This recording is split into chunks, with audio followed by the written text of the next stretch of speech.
चतुर्थी के एक दिन पहले आ जाती है। सहज भाषा में समझ लो तृतीया तिथि, हस्त नक्षत्र, तृतीया का आपने उपवास कर रखा है, व्रत कर रखा है, ऐसा व्रत करा, ऐसी ताप करी, ऐसी साधना करी। सबसे ज्यादा प्रश्न शंकर तीज से होते हैं। माताओं से निवेदन रहा है, बार बार कहते हैं आप लोग अगर तीज का व्रत नहीं भी करते हो भी आप 5 वृक्ष की पत्ती, 6 या 7 वृक्ष की पत्ती तोड़कर तीज के दिन भगवान शंकर को अर्पित जरूर कर दे। शंकर जी उस व्रत को फिर भी स्वीकार कर लेते हैं, इतने प्रसन्न हो जाते हैं। सबसे सरल देव एक ही है, देव आदिदेव महादेव, बहुत ज्यादा सरल हैं। पत्तियां अर्पित करने से ही शिव शंकर आपकी मनोवांछित कामना को पूर्ण कर देते हैं। अगर आपके पास दुख बहुत ज्यादा है, बहुत ही बड़ा दुख का कारण बन चुका है, तो उसको छोटा करने का भी तरीका आपको मालूम होना चाहिए। तीज का व्रत इतना भारी होता है, करवा चौथ का व्रत इतना भारी होता है, तीज का व्रत इतना भारी होता है, तीज का व्रत इतना मुश्किल होता है, करवा चौथ का व्रत इतना मुश्किल होता है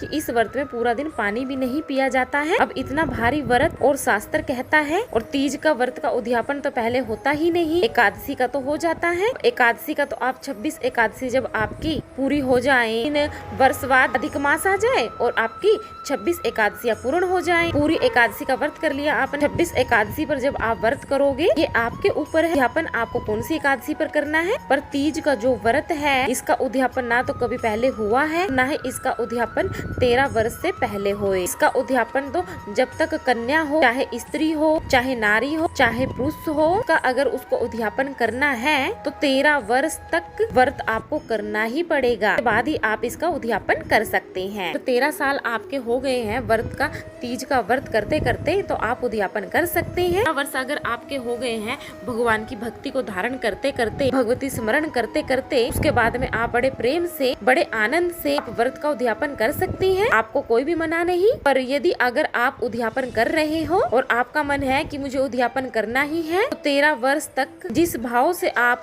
भगवान का वर्णन कर रहे हो, साधना कर रहे हो, स्मरण कर रहे हो, उसी भाव से गणेश चतुर्थी एक दिन पहले आ जाती है। सहज भाषा में समझ लो नक्षत्र इसमें सबसे ज्यादा जरूरी है। तीज का पूजन अगर आप कर रहे हैं, सबसे ज्यादा जरूरी है शंकर भगवान जहाँ पर विराजमान होते हैं उनके ऊपर की 5 कन्याओं का होना बहुत ज्यादा जरूरी है। यानी ऊपर फुलेरा बंधना बहुत ज्यादा जरूरी है। फुलेरा का मतलब आप जानते हो, पर ऊपर जलाधारी बंधती है ना। यहाँ पर जलाधारी की जगह पर शंकर भगवान की हरतालिका तीज पर जब नारियां पूजन करती हैं, माताएं पूजन करती हैं, कन्याएं पूजन करती हैं, तो जलाधारी की जगह पर वहाँ पर फुलेरा बंधता है, मतलब कि फूल की माला उस पे लटकाई जा देती है। वो आपको कितनी माला लटकाना चाहिए? कम से कम प्रयास करें 5 माला तो जरूर होनी चाहिए। अगर 5 से ज्यादा भी लटकाओगे तो अच्छी बात है, 5 से कम नहीं होनी चाहिए। 5 कौन कौन है ये? जया, विषहरा, सामरीवारी, गौतली, देव, शंकर भगवान की 5 बेटियां। से अधिक अगर आप लटका रहे हो तो अशोक सुंदरी है, शंकर भगवान की पुत्रियां, नम्रता जी का स्मरण आ जाता है। फुलेरा दूज पे